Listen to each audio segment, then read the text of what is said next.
Welcome, curious minds, to another deep dive. Great to be here. Today, we're plunging into a topic that, well, often lives in the shadows of misunderstanding. A world really rich with ancient roots and surprisingly modern growth. Witchcraft. hmm And here's a fact that might truly surprise you, something our sources highlight right off the bat. Witchcraft is apparently the fastest growing religion right now in both the US and Great Britain. It's pretty staggering when you first hear it. Yeah. I mean, some projections even suggest it could soon surpass Judaism, making it the third most populous religion in the United States. Yeah. Right behind Christianity and Islam. That's a remarkable shift, wouldn't you agree? It absolutely is. And it's not just, a statistical blip. It really points to a profound cultural and spiritual shift happening, Yeah. especially when you think about the long, long history of misconception and even brutal persecution this ancient practice has faced. Yeah. So we're here today not to sensationalize anything or, endorse any particular path, but really to peel back the layers, to explore its incredibly deep roots, the huge diversity of its contemporary practices, the historical challenges its followers have endured, and importantly, their ongoing vital fight for religious freedom and societal acceptance today. That's precisely our mission. This deep dive is built on, well, a really robust collection of sources. We've got everything from meticulous historical accounts, archaeological findings, to nuanced modern interpretations and critical legal documents. That's a real mix. Right. Our goal is to cut through the confusion that often clouds what witchcraft truly is at its core. To understand its foundational tenets, to delve into its complex and, let's be honest, often misunderstood relationship with other belief systems, and to shed light on the very real ongoing challenges practitioners still navigate. We've sifted through all this material, trying to extract the most potent nuggets of knowledge, leaving you thoroughly well-informed and, we hope, with a fresh perspective. So let's begin this fascinating exploration. Let's do it. Okay, so let's unpack this first bit. When most people hear the word witchcraft, their minds probably jump straight to, fairy tales or Halloween costumes, maybe a cackling figure stirring a cauldron under a full moon. That's the stereotype for sure. But what our research immediately highlights is this profound confusion surrounding what witchcraft truly represents, especially now in its contemporary forms. So starting with the basics, the foundational definitions, how has that understanding evolved and expanded over time to cover all the different practices we see today? That's a really crucial starting point because the word witch itself, while it has a historical root definition, it's rapidly expanded. It now encompasses multiple meanings in modern usage. Okay. Historically, you might think of a witch as someone, often a woman, who practiced folk magic, maybe had perceived supernatural abilities, sometimes linked with nature or healing. Right, the village healer kind of idea. Exactly. But modern witchcraft is way more intricate than that. It's often this rich tapestry woven from really diverse threads. We're talking about practices that draw heavily on archaeological findings, which we can definitely talk more about. But they also incorporate precious family oral traditions, things passed down through generations. Oh, okay. And beyond that, there are modern reconstructions and interpretations, practitioners actively piecing together historical fragments, to create new relevant practices for today. So it's not just about digging up the past. Not at all. And maybe most uniquely, modern witchcraft often integrates highly subjective, deeply personal sources, things like dreams, visions, various forms of divination. For many practitioners today, these intuitive inner experiences are just as valid, just as foundational as any ancient text. It's about a living, evolving connection to the spiritual. And what's particularly insightful, I thought, from the material is this underlying theme of inclusivity within modern witchcraft. Like the example of a teen witch. It isn't about some niche exclusive group, right? Exactly. The sources explicitly mention it as a symbol of not trying to exclude people who don't fit some narrow traditional root definition. Yeah. It really signifies a broader, more welcoming approach to spirituality, doesn't it? For people of all ages, all backgrounds. Precisely. The emphasis is really on understanding, personal journey, and connection, much more than rigid dogma or, exclusion. Once you grasp that foundational concept, diverse origins, personal interpretation, it becomes much easier to see how the numerous modern varieties of witchcrafts have come into being. They're constantly evolving, constantly adapting to the needs of individuals in the contemporary world. Now, here's where it gets really interesting, maybe even a bit provocative. Our sources make some pretty bold claims about witchcraft's historical significance and its current path. What does the evidence actually tell us about its origins? And what are the implications of this remarkable growth we're seeing today? Well, the evidence, as our material outlines it, is genuinely compelling. From an archaeological standpoint, the discoveries are quite striking. Like what kind of discoveries? We're talking about small goddess figurines dating back tens of thousands of years. Intricate burial rituals that suggest a belief in an afterlife and spiritual practices way before organized religion as we know it. Wow, tens of thousands. Yeah, unique ivory tools that seem to be for ritual or magical use. Even botanical plant remains, indicating the use of specific herbs for healing or spiritual purposes. All of this strongly supports the idea that witchcraft, in its broadest sense, earth-based spirituality, practical magic, is, in fact, the oldest known religion. The oldest? That's a huge claim. It is. But these practices predate many of the major world religions by millennia, making them truly foundational to human spiritual experience. Okay. Then, if we jump to the present, the statistics are truly eye-opening. As you mentioned, it's the fastest-growing religion in the U.S. and Great Britain. And to put that into perspective, some polls even indicate it has already surpassed, or is very close to surpassing, Judaism as the third most populous religion in the U.S., right after Christianity and Islam. That's incredible. How does that compare to other religions growing globally? Well, it's a different kind of growth. Islam's global growth, for instance, is largely attributed to higher birth rates, not necessarily mass conversions in the West. Or you see Buddhism growing in specific regions like Australia. Right. So this surge in witchcraft isn't just a demographic shift. Our sources suggest it points to a profound shift in spiritual hunger, particularly in the West. A spiritual hunger. Interesting way to put it. Yeah, it raises important questions, doesn't it? Like what might be driving people away from more traditional, institutionalized paths? Why are they turning toward something as ancient, yet often misunderstood, as witchcraft? Maybe it's a search for personal connection, maybe a reverence for the environment, or perhaps reclaiming autonomy in their spiritual practice. That's a crucial insight. It's not just numbers, it's about these deeper spiritual currents. So, okay, what does this all mean for someone who might be feeling a pull towards this path, or maybe is just curious about modern practice? Our sources highlight two really common forms today, Wicca and eclectic witchcraft. Can you elaborate on those? How do they differ? Certainly. When we talk about modern witchcraft, these two forms definitely come up frequently. Wicca is probably the most well-known and often serves as an entry point for a lot of people. Right, I've heard of Wicca. Our material describes it as a loosely connected group of about 150 modern Western witchcraft religions. So it's the most common form you'll likely encounter. While there's diversity within Wicca, it generally shares core tenets like reverence for nature, often a dual deity system, a god and goddess, and a specific ethical code. Okay, so it has some structure. What about eclectic witchcraft? Eclectic witchcraft is much more individualized, less structured.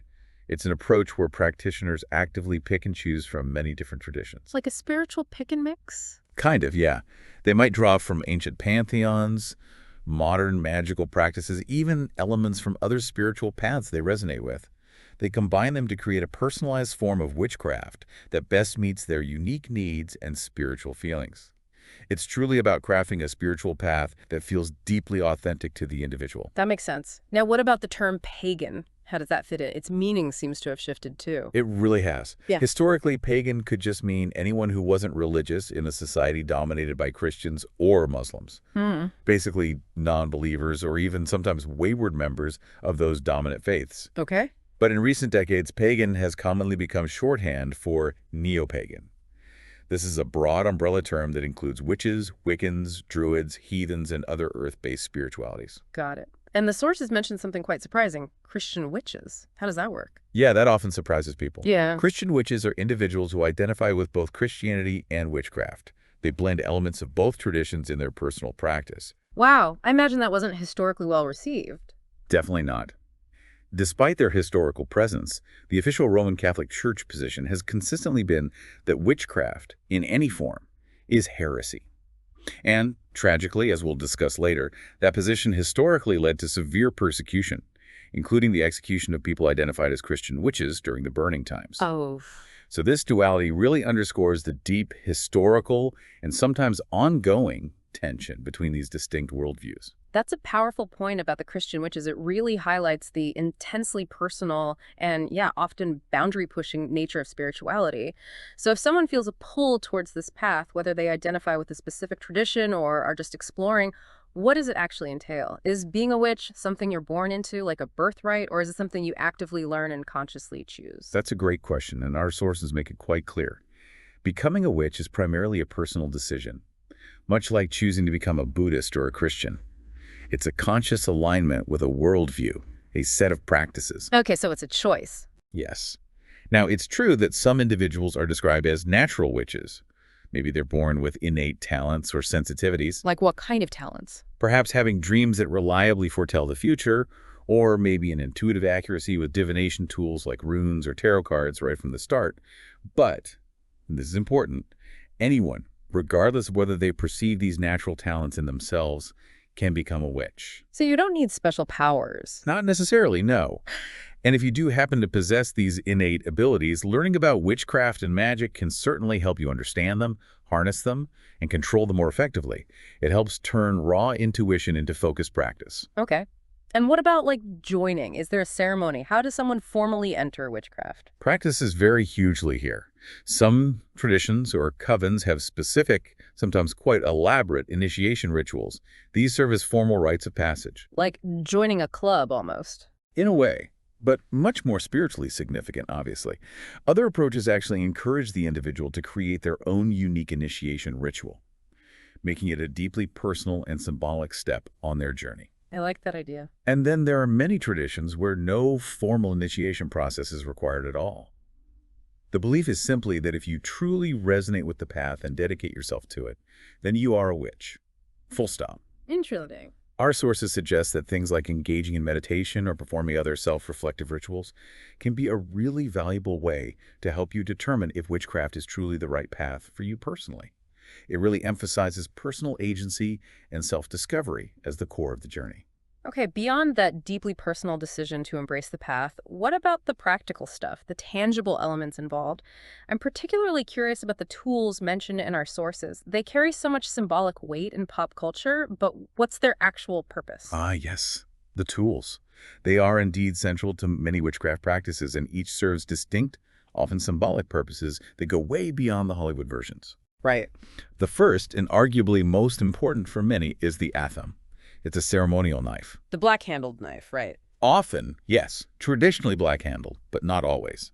It's primarily used for things like consecrating, charging, or empowering magical items, amulets, talismans, maybe poppets. Okay. It's also used in rituals for setting limits, like drawing a boundary, cutting energetic ties, or making clear choices symbolically. And safety. The sources mentioned warnings. Absolutely crucial. Our sources include a very clear safety warning. Everything you learned about knife safety applies here. An athame is a sharp instrument, potentially dangerous, and must always be handled with respect and care. Makes sense. And historically, you have to remember, during the burning times, witches often had to hide their tools in plain sight. That's why many tools, apart from maybe the sword, might resemble ordinary household items. A kitchen knife, a common stick. Ah, that explains a lot. Yeah. And there's even this fascinating debate among practitioners. Can an athame ever be used as just an ordinary knife outside of a ritual circle? Opinions differ. And another point, if a knife has ever drawn blood, accidentally or on purpose, our sources recommend it must be purified before it can be consecrated as an athame. And if it's already consecrated, purification is definitely essential after any accidental cut. Right. Purification. Got it. What about the sword? Next, we have the sword, which is an optional tool. Its use mostly comes from British ceremonial magic, so it's not a universal thing in all witchcraft traditions. Okay. Less common then. Often, yes. And it's usually reserved for highly formal occasions or specific group rituals, partly just due to its size and presence. There's even a bit of debate among witches whether it corresponds to the element of fire, representing raw power, transformation, or air, symbolizing intellect and communication.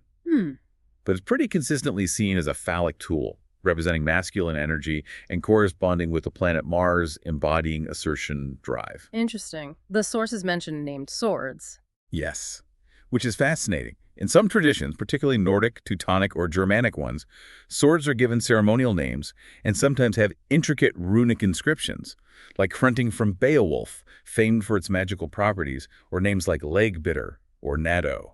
Cool. Same safety rules apply. Absolutely. Knife safety or sword safety is paramount. Some witches even opt for ceremonial swords made of plastic or wood without a cutting edge, just for safety. Especially important if there are curious children around. Good point. Okay, what's next? The wand. Then there's the wand, a beautifully personal tool. It's commonly used to channel energy, cast circles of special significance, maybe invite or control entities in certain practices, and for various acts of manifestation. Channeling energy, like directing focus. Exactly. And what's really lovely about the wand is how personal it can be. Many witches craft their own, using natural materials like wood, maybe wrapping it with cloth or leather, attaching meaningful items, seashells, feathers, crystals. So it reflects the individual. Very much so.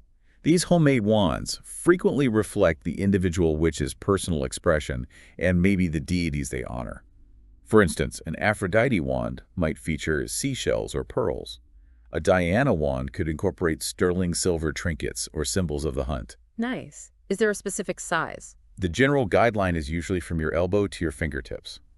The idea is that it should feel like a natural extension of your arm. Okay. And how do you make it official? Once made, a wand is dedicated through a simple, personal ritual.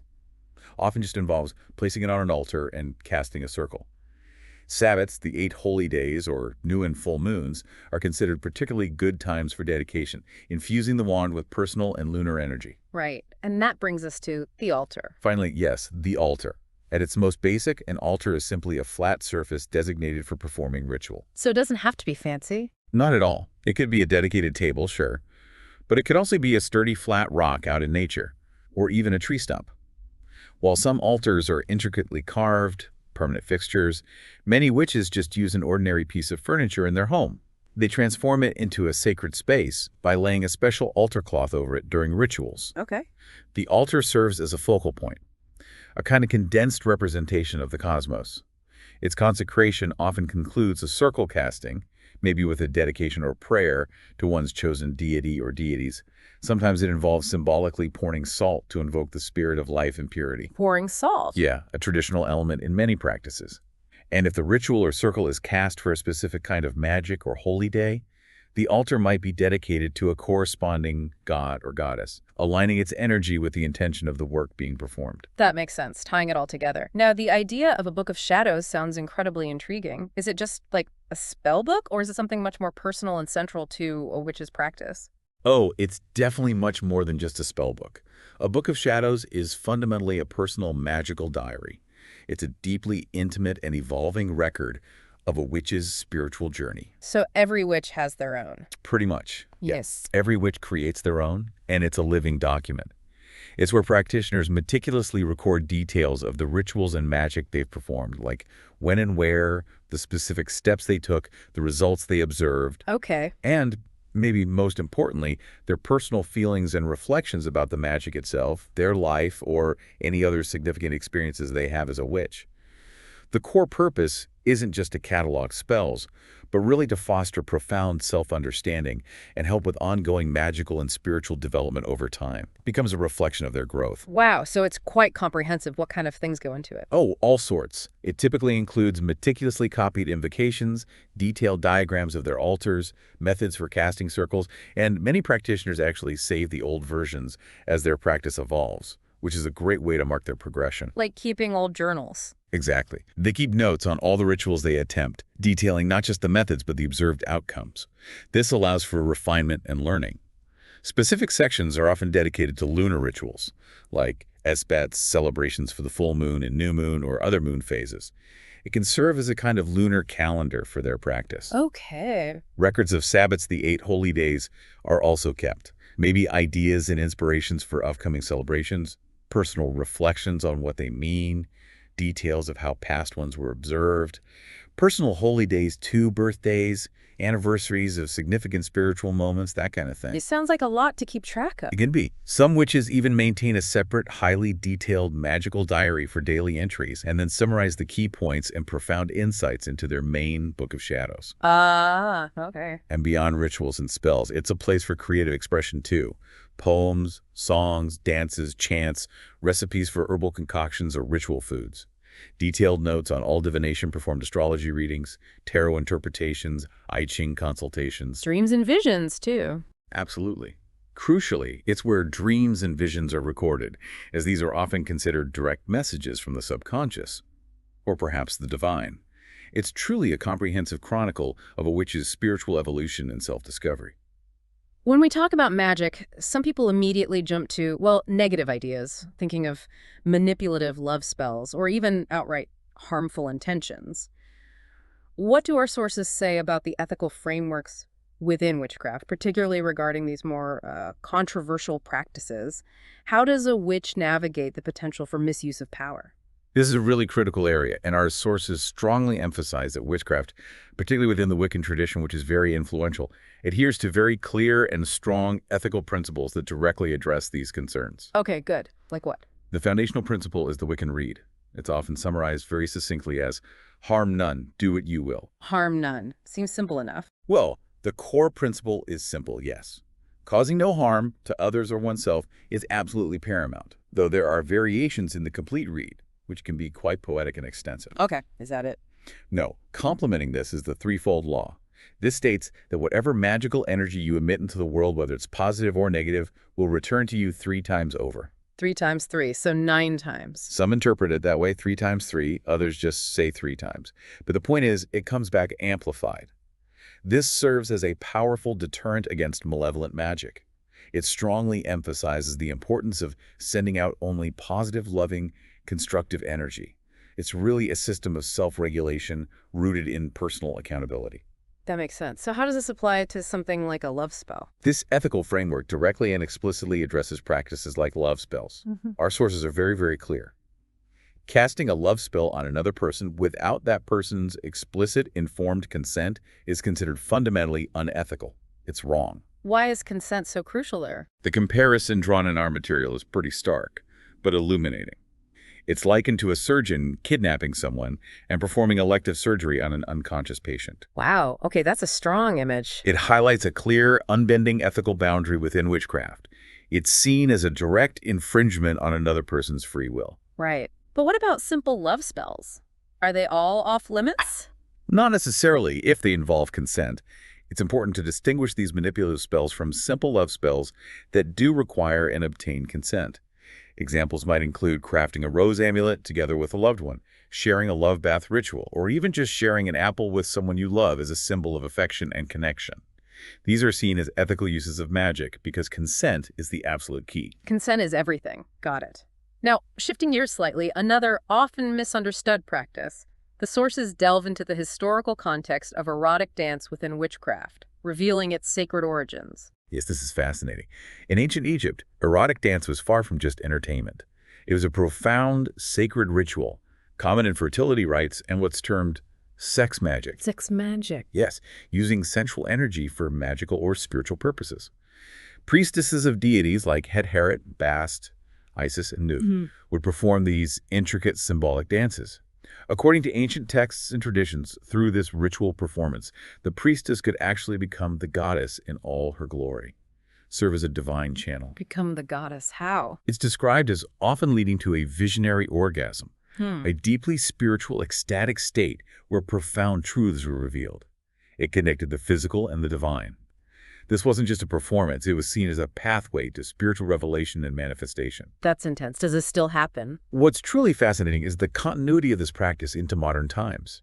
Our sources discuss how a significant number of modern strippers and exotic dancers who identify as pagans or witches actually experience similar visionary, divine, or spiritual states while performing erotic dance ritual, even in commercial clubs. Really? In clubs? Yes.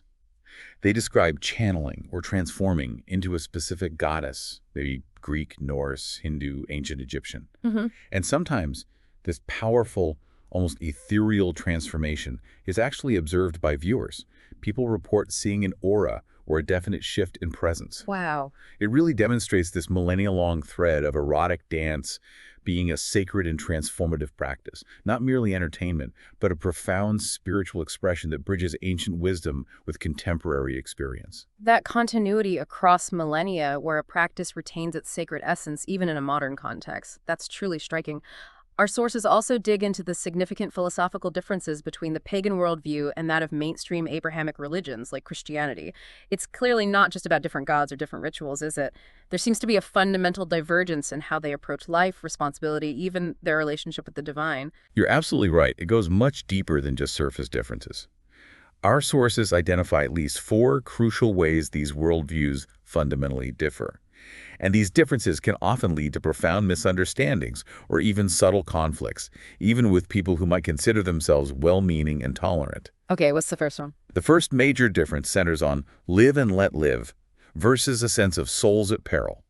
For most pagans, the mindset is one of radical acceptance. All sincere spiritual paths are generally seen as equally valid. Okay. They genuinely wish others joy, peace, spiritual growth, regardless of the specific path chosen. It's a profound live and let live approach, rooted in a belief in the diversity of spiritual experience. Right, and the contrast. However, many Christians, even those who consider themselves nice and genuinely believe in freedom of religion, often operate from a core belief that non-Christian souls are at peril, facing eternal damnation. That's a big difference. It is. And this belief creates a deep internal conflict for them. Do they truly tolerate and respect, or do they feel compelled, maybe even obligated, to try and save someone whose soul they believe is in danger?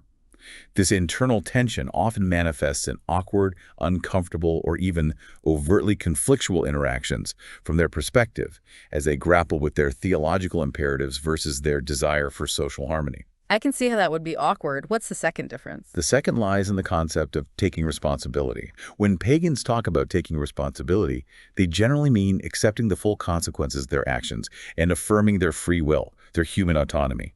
You know the famous lines, I am the master of my fate, I am the captain of my soul. Right, empowerment. Exactly. It's about empowering oneself, taking charge of one's decisions, being accountable for choices and their outcomes. For many Christians, however, taking responsibility often implies a different kind of submission, subordinating oneself to a higher authority, to God's will, or to a specific divine plan. It's about aligning one's will with what is perceived as a greater, overarching power. So autonomy versus submission, in a way. That's a fair summary of the contrast, yes. Which leads directly to the third point, self-control. Okay. For pagans, self-control is fundamentally about asserting oneself, mastering one's own will, passions, actions, often through discipline and inner work to achieve personal goals and spiritual growth. It's an internal locus of control. Right. For many Christians, in contrast, self-control often implies subordinating oneself, controlling one's desires and impulses by submitting them to divine will or religious doctrine. The meanings of this seemingly simple phrase are, as the sources put it, nearly 180 degrees different, highlighting deeply divergent philosophical underpinnings. Wow, yeah, almost opposite meanings. What's the last one? And finally, perhaps the largest disparity in worldview is the relationship with deity. Most Christians traditionally view their relationship with deity as one of a supplicant, a dependent subordinate position, petitioning through prayer, with the effectiveness of those prayers relying entirely on the deity's will and benevolence. Okay, asking for help. Yes. In stark contrast, for most pagans, the very idea of fearing deity is difficult, if not impossible, to comprehend. Deity is seen as being all around us in nature, in the cosmos, and crucially, within us. Within. Yes. So to fear deity would, in essence, be to fear oneself or fear life itself. Consequently, pagans tend to seek to work with deity to achieve their purposes, often seeing the divine as a partner, a guide, or a source of energy to co-create with, rather than a distant entity to be begged or pleaded with. So partnership versus petitioning. Exactly. And the extent of their success is seen as largely dependent on themselves, on their intention, their skill, their connection. Achieving oneness with deity isn't something reserved for an afterlife. It's viewed as an inherent, natural capacity available right here, right now. This blurs the traditional line between the natural and supernatural, and between themselves and the divine. This fundamental difference in autonomy and partnership versus subordination truly defines these divergent paths. That distinction really crystallizes some core philosophical differences. And it brings us, inevitably, to a stark and incredibly painful part of history, the systematic persecution of witches. Our sources paint a grim, undeniable picture of what became known as the Burning Times. Can you walk us through how this horrific chapter unfolded and what truly fueled it? The Burning Times. Yeah. Yes, it represents a truly dark and tragic period in human history. driven largely by intense religious fervor, societal fear, and often pretty insidious political and economic motivations. How did it escalate so badly? It escalated dramatically with papal edicts and the witch's hammer. In 1484, Pope Innocent VIII issued an infamous edict, Summis Desiderantes Affectibus, desiring with the greatest fervor. This document falsely alleged widespread collusion with the devil and explicitly authorized two Dominican monks, Jacob Sprenger and Heinrich Kramer, to actively pursue and prosecute witchcraft. So official church sanction. Absolutely. And this was quickly followed in 1486 by their publication of Malleus Maleficarum, literally the witch's hammer. This notorious text wasn't just a book. It became the definitive manual for the witch hunts. It meticulously codified the charges, the brutal interrogation procedures, the judicial resolutions for witchcraft trials across Europe. It effectively serves as a blueprint for persecution, institutionalizing terror. A blueprint for terror. Yeah. Chilling. What were the underlying motivations beyond just religious belief? The motivations for this widespread persecution were complex, often intertwined, but our sources highlight two key pervasive factors beyond just religious zeal. One was the rampant proliferation of false claims of Satanism. How did that work? Christian chroniclers and inquisitors, when recording trial proceedings, would deliberately insert the word devil whenever an accused person referred to their god or goddess or their familiar spirits. They essentially fabricated elaborate narratives of devil worship and infernal pacts where none existed. This demonization served to justify the extreme measures taken. Twisting words. Exactly. The other significant, often overlooked motivation was the blatant seizure of property, particularly from powerful, independent women who were seen as a threat to established patriarchal orders. So greed played a role. A huge role. Elizabeth Bathory, the Hungarian countess, often accused of killing 600 women to bathe in their blood for youth. She's cited in our sources as a prime example. Crucially, our sources explicitly state there is no independent contemporary evidence for these sensational charges. Instead, her persecution seems to have served as a convenient means to seize the vast property and wealth of one of Transylvania's richest, most powerful families. This pattern of economic gain disguised as moral imperative was disturbingly common. That's horrifying. And the methods of torture and execution. The methods were truly appalling, designed to inflict maximum pain and psychological torment. Burning alive was horrifyingly common, often carried out in specially designed ovens called brûloirs, constructed to intensify and prolong the agony. Ovens. Oh my God. Or at burning stakes where the accused was tied to a post and consumed by flames. Studies on the agony of dying confirmed death by fire as among the most excruciating imaginable, and these methods magnified the horror. Even prominent figures like St. Augustine, cited in our sources, justified burning stakes, arguing that a cruelty lasting less than an hour was preferable to eternal damnation. Unbelievable justification. We see chilling records of mass burnings, like in Wolfenbüttel, Germany, in 1590, where so many stakes were erected it apparently resembled a small forest, or near Cologne in 1631, where hundreds were executed.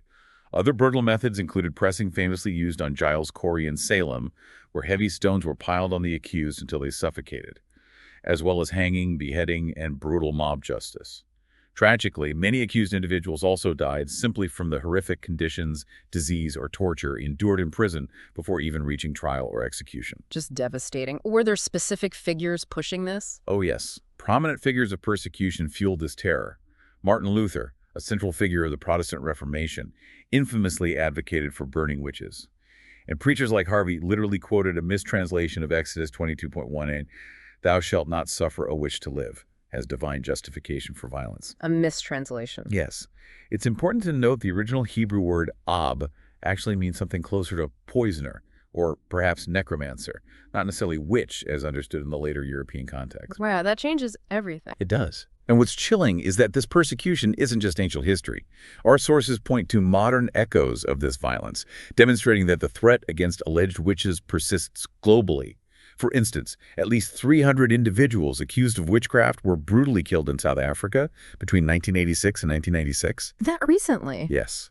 And 100 more in Indonesia in 1998. This grim reality underscores that the fight for acceptance and safety for those who identify as witches is far, far from over. That harrowing history serves as such a stark reminder of what unchecked prejudice and fear can unleash. And despite the progress we've seen in many parts of the world, our sources show that the fight for religious freedom is definitely not over for witches today. What are some of the contemporary battlegrounds where practitioners are still fighting for their rights and recognition, even in supposedly modern, tolerant societies? The struggle for religious freedom is indeed ongoing, and it takes many forms. One significant and deeply personal battlefront has involved military gravestones. Gravestones, how so? For years, the U.S. Department of Veterans Affairs, the VA, actively fought against allowing the Wiccan pentagram, a universally recognized symbol of Wicca, on military gravestones. This included the case of SS Jetty Patrick D. Stewart, a Wiccan killed in Afghanistan, whose family simply sought to honor him with his faith symbol. Why would they fight that? Our sources call this refusal an insult to freedom of religion and a disintegration of constitutional rights. The VA even proposed new regulations at one point that would effectively make it illegal to have any new gravestone marker that members of other religions might find objectionable, a move pretty clearly aimed at the Wiccan pentagram due to vocal Christian objections. Unbelievable. Did they win? It took a long, arduous legal battle, with groups like the ACLU getting involved. But yes, the pentagram was finally approved for military gravestones in 2007. Wow. What other kinds of discrimination happen? Well, we also see instances of overt discrimination, like anti-witch marches. For example, a Labor Day anti-witch march near Fort Hood, Texas, was organized by an anti-diversity Christian preacher who had repeatedly tried to stop Wiccan rituals at the military base. Oh, dear. What's truly heartening, though, is that Christians who supported religious diversity actually joined an interfaith dialogue in solidarity against this bigotry, showing that not all members of one faith condone intolerance. That's good to hear. However, prominent Wiccans like Liana Costantino-Meade and Heidi Morrow received direct threats from this preacher. He explicitly stated that all witches should be dead, directly quoting that mistranslated Exodus verse. Yeah. These chilling threats were serious enough to warrant police reports. Just awful. And the false Satanism claims still happen. Furthermore, yes, false claims of Satanism continue to plague the community, echoing those historical lies from the burning times. A 2007 Los Angeles Times article, initially a front-page story, falsely accused witches of grave robbing in Santa Ana. Yes. The article quoted a detective who later admitted the actual culprit was a mentally ill woman, not a witch at all. But the detective's prejudice statements were very telling. He called believers creeps, admitted using search terms like Orange County satanic worship, and recounted seeing black-caped figures running from him in a cemetery at night. This incident really reveals how deeply ingrained these stereotypes and biases remain, even within law enforcement, leading to misdirection and wrongful accusations based on prejudice, not facts. That's really concerning. And more broadly, our sources highlight the unsettling issue of FBI surveillance of minority groups. The ACLU obtained documents back in 2006 showing FBI surveillance of American citizens who were simply giving vegetarian meals to the poor. Surveilling people giving out food. Disturbingly, yes. Yeah. FBI spokespersons defended this as part of the war against terrorism, specifically mentioning surveillance of vegans. Vegans, why? While it seems unrelated to witchcraft directly, it reveals a broader pattern where perceived otherness, even seemingly innocuous lifestyle choices or unconventional beliefs, can trigger disproportionate surveillance and suspicion. This impacts the broader landscape of civil liberties for all minority groups, including religious ones. It highlights a climate of generalized suspicion where those outside the perceived norm can become targets. It's clear that these challenges are very real, even today. So given these ongoing struggles, what legal ground do witches and other minority religions actually stand on in the U.S. and globally? Are there specific protections in place? And I guess, what are their limitations when faced with these deep prejudices or broad, seemingly neutral laws? There are indeed legal frameworks designed to protect religious freedom, though their application has been, as you noted, pretty inconsistent and subject to evolving interpretations over time. Globally, the foundational document is the UN Universal Declaration of Human Rights, Article 18, adopted way back in 1948. Okay, what does that say? This crucial article declares everyone's right to freedom of thought, conscience, and religion. And it explicitly includes the freedom to manifest one's religion or belief in teaching, practice, worship, and observance, whether publicly or privately. It sets a global standard for religious liberty. Right. And in the U.S.? In the U.S., the bedrock is the Constitution's First Amendment. It contains two vital clauses. The Establishment Clause, prohibiting the government from establishing a religion or showing preference for one. Separation of church and state. Exactly. And the Free Exercise Clause, which guarantees individuals the right to practice their religion freely. The 14th Amendment later expanded these religious rights, applying them to state governments as well, not just the federal government. Okay, sounds good on paper. How has it worked in practice? Well, the interpretation and enforcement of these rights have evolved significantly through various Supreme Court cases, creating a really complex legal landscape. Can you give some examples? Sure, let's trace some landmark decisions. For instance, Engel v. Vitale, 1962, and Abington Township v. Schempp, 1963, famously struck down mandatory prayer and Bible reading in public schools. These reinforced that church-state separation principle, aiming to protect students from coerced religious practice. Right, I remember those. Then came Sherbert v. Werner, 1963, which was initially a significant victory for religious freedom.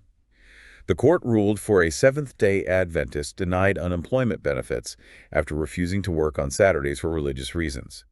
This established the compelling interest doctrine. Compelling interest. Meaning the government had to demonstrate a compelling reason to burden someone's religious practice, and even then, use the least restrictive means possible. This offered a powerful shield for individual religious practice.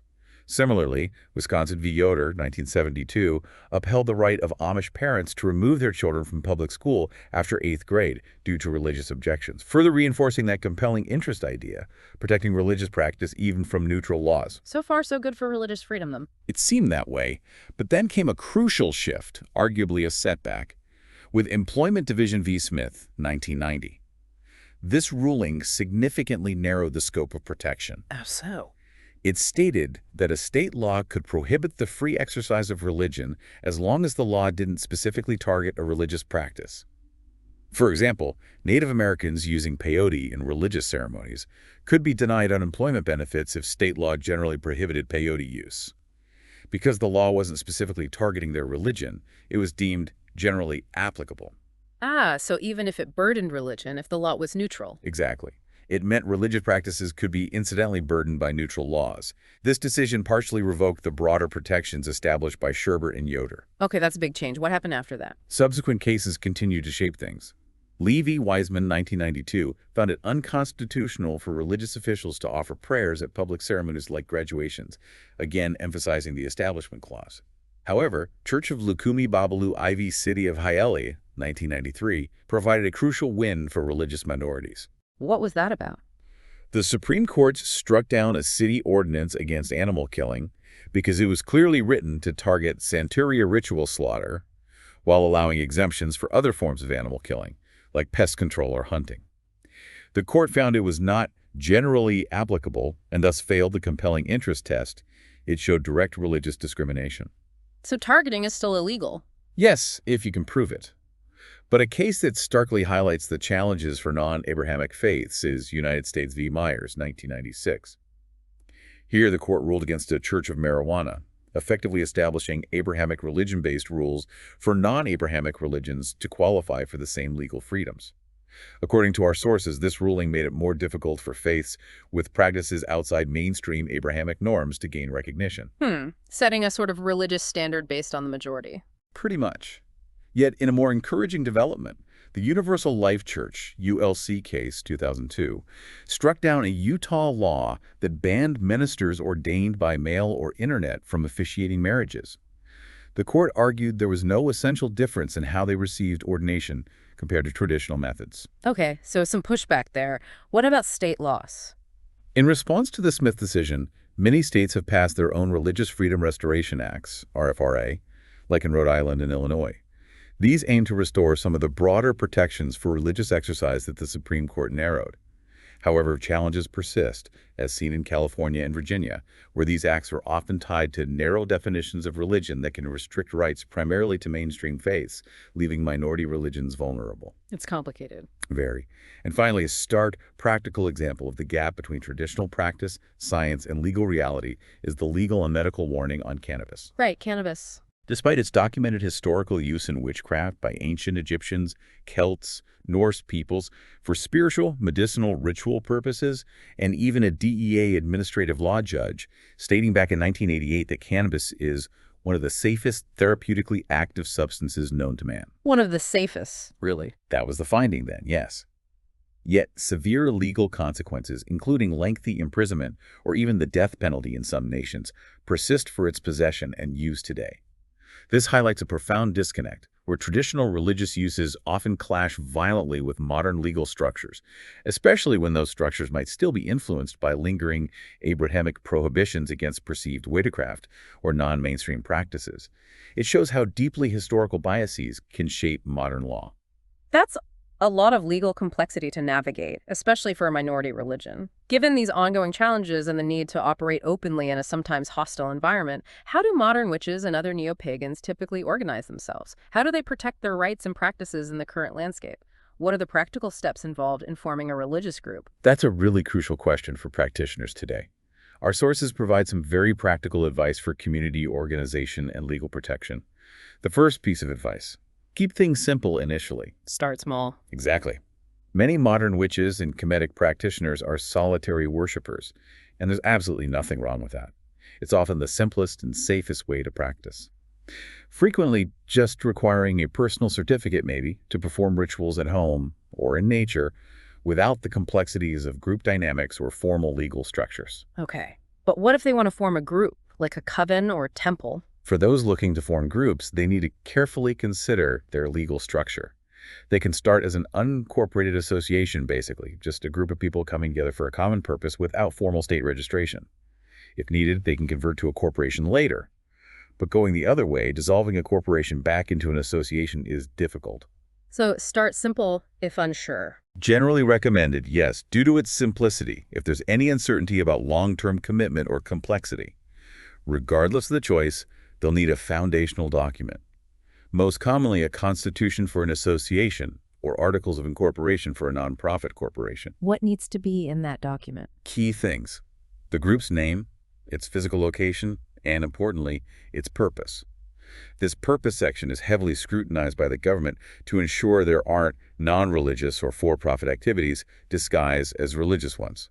The key is to be specific enough for legal compliance, but general enough to allow for future growth at a broad range of religious activities without constantly needing to amend the documents. Tricky balance. How is the group run? Governance typically involves a board of directors. They hold the ultimate secular authority within the organization, handling legal and financial matters. This board might also integrate religious authority, perhaps being called a board of elders or council of leaders in a coven context. They're responsible for writing bylaws, selecting officers, overseeing the group's operations. In a coven, for example, there's often a high priest and/or high priestess who serve as spiritual leaders. The coven might have degrees of priesthood or specific roles for members. Many covens structure themselves so every member has a specific religious job, or titled guardians of the four directions, people who recite rituals, manage elements, etc. So everyone has a role. Often, yes. And the secular officers usually answer to this religious hierarchy, ensuring the spiritual core guides the administrative functions. Those structures can vary widely based on tradition and size. What about taxes? Nonprofit status. When it comes to nonprofit status, groups face a crucial choice between 501c3 and 508 of the IRS code. 501c is the common one, right? It is. Under 501c3, donations made to the church are tax deductible for the donor. But this comes with greater restrictions on how the organization's assets are used and, crucially, forbids certain kinds of political speech or writing. A 501c3 cannot participate in political campaigns, endorse candidates, or substantially lobby legislation. Okay. What's 508 then? Under Section 508, churches are largely exempt from federal income tax and from filing much of the paperwork usually required of other nonprofits. They benefit from a presumption of church status. However, donations are generally not tax deductible for the donor. Many religious groups, especially those engaged in social justice or advocacy, prefer 508 status to retain more freedom of speech. Interesting trade-off. Do they need anything else? Regardless of the choice, an employer identification number, EIN, is universally required to open a bank account and operate financially. This is obtained simply by filling out IRS Form SS4. These legal and organizational steps are critical for religious groups to operate openly, manage finances, and protect their rights in modern society, navigating that complex intersection of faith and law. That's a fascinating look at the practicalities of modern religious organization. Beyond the spiritual and legal dimensions, our sources also touch on a really fascinating and very practical connection between ancient witchcraft and holistic health, even self-care. It seems like there's an ancient wisdom here that has direct and, frankly, surprising modern applications. Let's dig into that. Absolutely. The connections between ancient witchcraft and holistic health are profound, especially when you consider the historical role of the witch doctor, a term that's been unfortunately maligned over time, but historically represented a vital community role. Right. Our sources highlight that the very word medicine is believed to derive from the prehistoric era of wise women who meticulously measured out plants to heal. These weren't just, random remedies. They were empirically observed and refined practices. Okay. What's even more striking is the claim, based on our material, that more than 2/3 of modern pharmaceutical medications are directly derived from these ancient witch herbal preparations. 2/3. That's the claim. It speaks to a deep, practical, and highly effective knowledge of botany, pharmacology, healing that existed for millennia, way before what we now call modern science. Wow. There's even this fascinating speculation in the sources that, with witchcraft now being the fastest growing religion in the U.S., we might see a resurgence of the traditional witch doctor. Imagine if a new generation of teenage witches pursue medical degrees and intentionally bring back these ancient principles of magical healing into mainstream practice. That would be something. Can you give a specific example of this ancient wisdom? A perfect and really elegant example is the use of rose hips and their connection to women's health. Early witches intuitively knew, through observation and inherited knowledge, that eating fresh or dried rose hips helped immensely during menstruation. This practice was so common and valued that men who were close to a woman would purposefully bring her plenty of roses during her period as a gesture of care and support. This very act, rooted in a practical healing tradition, is apparently how roses themselves eventually became associated with romance in Western culture. No way. Roses for romance came from periods. According to these sources, yes. And modern science has since definitively confirmed this ancient knowledge. Rose hips have the highest concentration of iron of any plant, which is crucial for replenishing iron lost during menstruation, directly addressing fatigue and weakness. They also contain compounds that help stabilize emotions and moods during this time. Validating the traditional use with concrete scientific data, it reveals this deep synergy between folk wisdom and chemical biology. That is genuinely amazing. What about other plants like cannabis? Another fascinating connection is the role of cannabis in ancient witchcraft and spiritual practice. Our sources describe its significant use as incense by individuals referred to as smoke eaters at the Temple of Thebes, used for profound mortality rituals, suggesting it induced a sacred, altered state for spiritual insight or maybe communication with the departed. Smoke eaters. Interesting name. Isn't it? Furthermore, the ancient Egyptian goddess Seshat, often called She of the Seven Points, is even depicted with a hemp leaf prominently in her headdress. A hemp leaf on a goddess. Yes. This iconic imagery highlights cannabis's deep significance in ancient Egyptian culture. It was also used there to make measuring cords, symbolizing knowledge and order, and was explicitly associated with enlightenment and wisdom. This again shows a clear historical link between specific plants, spiritual practice, and a surprisingly practical application of what might now be considered a controversial substance, emphasizing its role not just as an intoxicant, but as a tool for spiritual awakening and knowledge. That's truly remarkable how these ancient practices align so profoundly with modern scientific understanding, bridging millennia of wisdom. Our sources also introduce something called a goddess diet. How does this approach self-care and nutrition in a way that aligns with witchcraft principles, connecting body, mind, and spirit holistically? The goddess diet plan is indeed a fascinating holistic approach. It's designed not just for physical health, but with the explicit aim of transforming an individual into a manifestation of a chosen goddess archetype. Manifesting a goddess through diet. How does that work? Ancient cultures pretty universally recognize 3 basic goddess archetypes, reflecting the stages of a woman's life journey. The maiden, symbolizing youth, new beginnings, potential. The mother, embodying nurturing, creation, abundance. And the grandmother, or crone, representing wisdom, deep insight, and the completion of cycles. The core idea is to consciously embrace the goddess nature appropriate for one's age and current stage of life, allowing one's inner and outer self to align with that divine feminine energy. Okay, maiden, mother, crone. Makes sense. Our sources delve into the Greek maiden archetypes as a detailed example of this framework. There's core Persephone, representing the young maiden, typically seeking marriage, partnership, starting a family, embodying innocence and potential for love. Right. Then there's core Athena, who embodies the professional woman, driven to pursue a craft, career, or intellectual endeavors, symbolizing wisdom, strategic thinking, independence. Okay, the career woman archetype. And finally, core Artemis, the wild young woman. This encompasses individuals who forge their own paths, often including lesbians, musicians, artists, librarians, symbolizing fierce independence, a connection to nature, and often a focus on creative or intellectual pursuits outside traditional norms. It provides a really nuanced and empowering framework for understanding and embracing diverse forms of womanhood within a spiritual context. That's a very rich way of looking at it. What about the actual diet part? The diet itself is deeply rooted in concepts of balanced nutrition. It draws direct parallels to ancient Egyptian views of health as achieving natural balance, cosmic harmony, which is remarkably similar to principles found in traditional Chinese herbal medicine. Balance, like yin and yang. Exactly.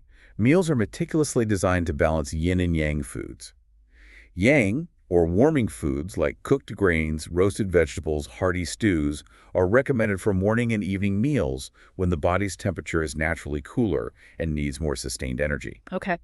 Yin, or cooling foods like raw salads, fresh fruits, lighter dishes, are suggested for midday when the sun is high and the body benefits from refreshing, lighter sustenance.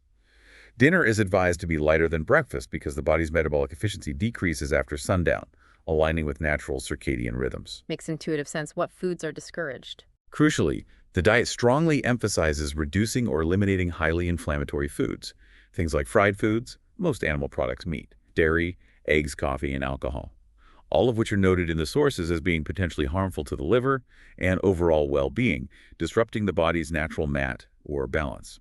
Okay, and it gets specific about nutrients, too. Oh, yes.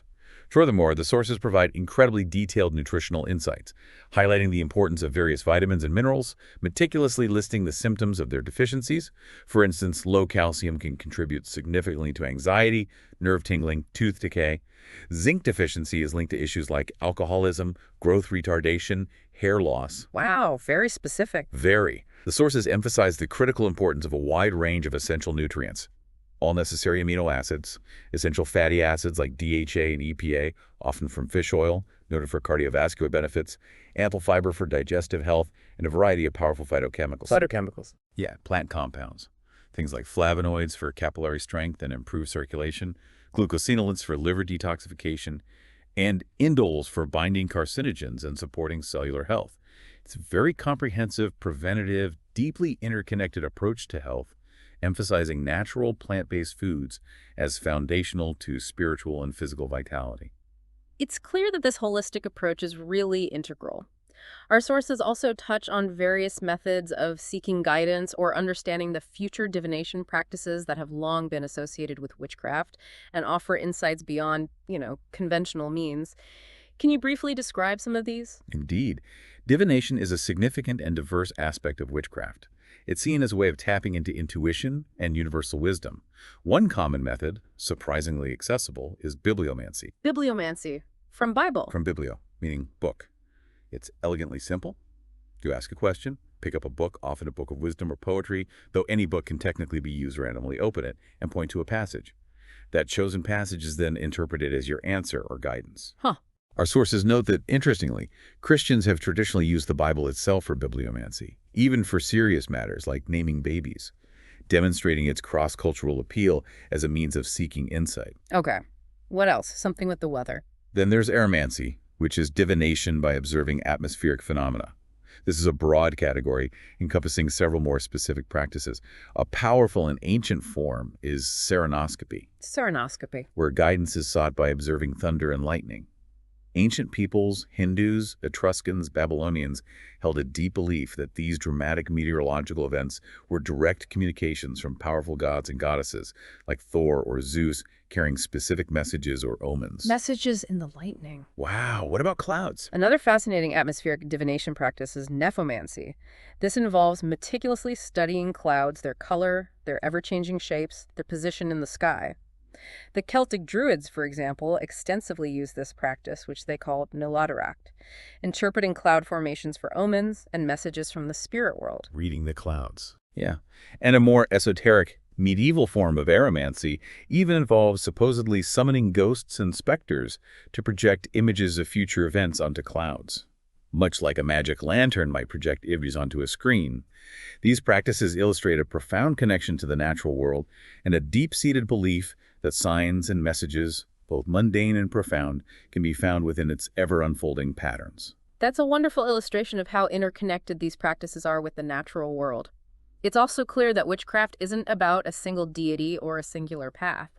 Our sources list an incredible array of gods and goddesses from all over the world, reflecting a truly global tapestry of spiritual reverence. Can you tell us about some of the pantheons and deities mentioned and how their energies are understood and worked with? The diversity of deities within witchcraft is indeed immense. It really allows practitioners to connect with figures that resonate most deeply with their personal journey and spiritual needs. Our sources provide a rich global tapestry, illustrating the multicultural nature of modern paganism. Where should we start? Egypt. Starting with the Kemetic, or ancient Egyptian, Neteru, these include Bast, a radiant goddess associated with the cats, the dawn, civilization, the home, bounty, enlightenment, art, music, dance, creation, birth, fertility, sex, physical pleasure, even hemp. Wow, she covers a lot. She does. She's also linked to the moon and the rising sun, embodying protective and joyful energies. There's also Aset, more commonly known as Isis, a powerful and beloved goddess of magic, healing, motherhood, often celebrated on Tuesdays, Wednesdays, Fridays, known for her profound wisdom and ability to resurrect. Isis, okay. Who else? Ra, the revered sun god, the creator of all, embodying light and life. And Jehuti, or Thoth, the god of mathematics, writing, scholarship, wisdom, sometimes depicted with the head of an ibis or baboon, patron of scribes and knowledge seekers.